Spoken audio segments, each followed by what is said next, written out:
Hello, Eileen. Hello, Mr. Deery. Oh, Leslie, do you? It's great to have you here. Thank you very much. First of all, you're the chairman of my board. Yes. So thank you very much for coming in today. Pleasure. Pat, Yeah. I just want to ask you a couple of questions. Okay. Right. How did you start off in drama? I started off with drama in Orbashani Hall in Scottstown. One night, my father, there was an amateur drama group in Tidavnet, which was started about 1957 by Father Kirk.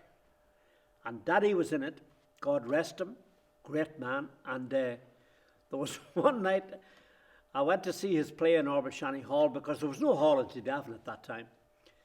And he was behind a couch at the very start, and he appeared in his pyjamas. I had never seen Daddy in his pyjamas ever in my lifetime before, because you're talking about 1958, 59. And I looked at him and I said, I have to do that. I have to do that. And when he died, God rest him, I took his boots and his trousers. And I couldn't fill his boots really, but I wore them all over the world. I took them to Japan, took them to Canada, Prince Edward Island, took them to New York, took them to, where else? India. I took them everywhere with me and I wore them because just in honour of him. And really, that's where I got a love of this. This stage, something else. Teaches you so much, teaches you discipline, teaches you manners really, eventually, but it takes a long time to learn that. But it certainly teaches you the discipline there. And then it teaches you to remember stuff. And it brings you into contact with people who care, who really care about their profession, what they do.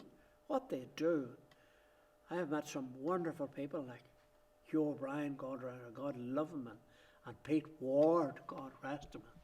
The great Lawrence of Arabia, there's only one. Francis Gerard Duffy, Jim O'Neill, Maiden McQuillan, and an awful lot of people.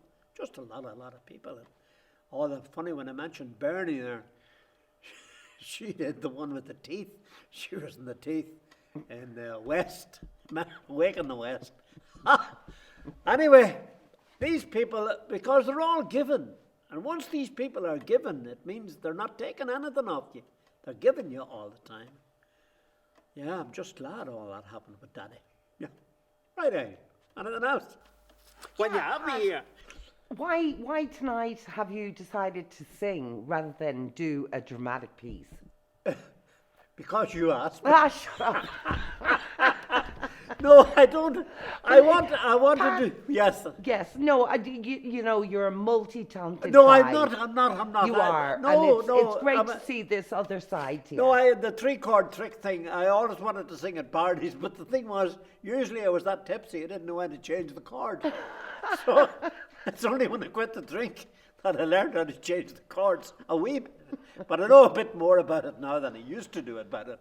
But the 3-chord trick, for any of you out there who never played a guitar, the 3-chord trick works. The 3-chord trick, you can play any tune, anytime, anywhere in the world with the 3-chord trick. C, F, and G, or A,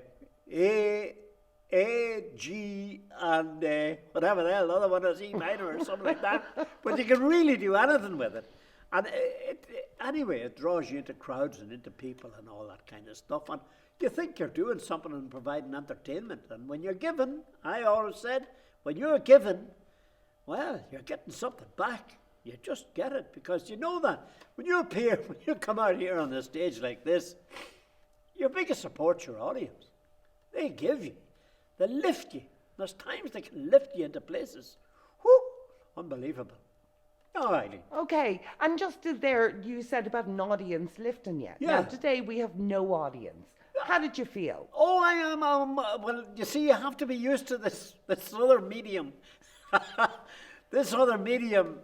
Oh, I'll tell you a great story. They were doing a film in Glasslaw. What the hell? Puffball. And what do you call him? What do you call a fella? Wasn't Crowe? Yeah, great director. He was a marvelous director. He had directed, but They came to our school looking for the wee girl to play, and eventually they got her in Good Hill, a lovely wee girl. And I was in charge of 4th year that time. And they took the girls into a room like that, and I had to go in, you see. This is true. I had to go in as their class mentor.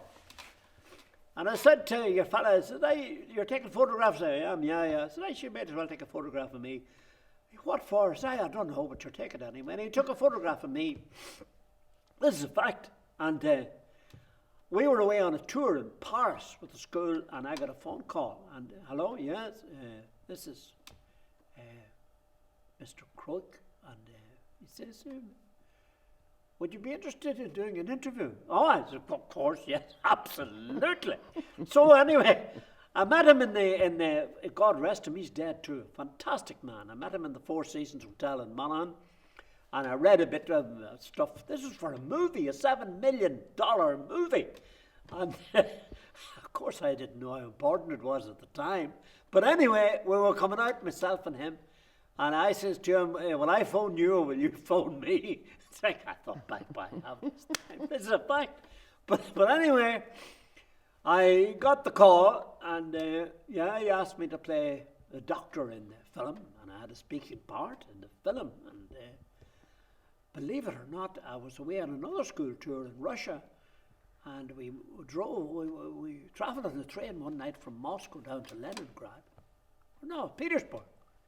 And I had to take a plane. They paid for all this. I took a plane from Petersburg to Dublin, a taxi to Dublin. They paid for the whole thing. And the next morning, down to Glasgow for my part in this acclaimed movie. And I had my own caravan. This is unreal, like, you know. Did having it. Your own caravan, heater, TV, toodle-doodle-dee, lines, appear at what time. And I walked out of the caravan. Who was standing with an umbrella but Declan Reynolds? Say, what the hell are you doing here? He says, I want to make sure your hair doesn't get wet. Unbelievable. So anyway, we did all that with Puffball, and then it took time. Hugh O'Brien then, God love me, I remember we were doing a short film in Dublin, the first one ever I did. And he says, Pat, you want a bit of advice going into yours? And I, Hugh, yes. He says, just shut up. Say nothing. No matter how much you want to say nothing. And you're inclined to see when somebody's directing you something, you say, well, maybe, you know, nothing. Say nothing. So this medium, the medium of television, or the medium of, you have to know that you're speaking to people. That's what you've got to know. You've got, like, Eileen, I would rather be looking at you at this stage because you are a picture. But instead of that, I'm looking at this goddamn camera with Mark behind it, right? But that's all right too. But you have to realise that you're actually talking to people. Okay, one last thing I'm going to ask you, Pat. Yes. For someone starting off in the business, have you any advice for them? Yeah. I have. Yes, I have. Brief. Very brief. Get into a local production. Don't, if you go for the too high a thing, it's very hard to attain. Everybody has to learn. And you only learn from people who know more than you. You only learn from people who know more than you. Well, you might learn mistakes from people that might know less. But I remember Jimmy Trainer in Tidavon, we'll call him, he was Jimmy Yankee John, and he was directing me in A Man of Ideas in 1985. This is true. And it is comedy, right? But I didn't know much at the time. And he says, I did something on the stage. He says, Pat, they called me to one side. He says, is this comedy or is this farce? And this is 1985. I said, Jimmy, I don't know. I really don't know the difference. Well, he says, I'll tell you the difference, he says. He says, if you tie 3 bean cans to the tail of a dog and run them across the stage, people will laugh. If you run them the second time with 4 cans, they'll laugh. But he says they'll not laugh much more. He says that's farce. Comedy, he says, if you get it right, they'll laugh all the time. So I advise anybody that wants to do this, get in here to Krista, and she'll teach you a lot of stuff that you don't know. But don't think you're a Madonna or a diva just at the very, very start of all this, because you're not. You're not. You have to learn your trade the same as everybody else. So that's my humble advice, but you can get into a local production. Thank you. Pat Deery, thank you so much. My pleasure, Eileen. Thank you very much.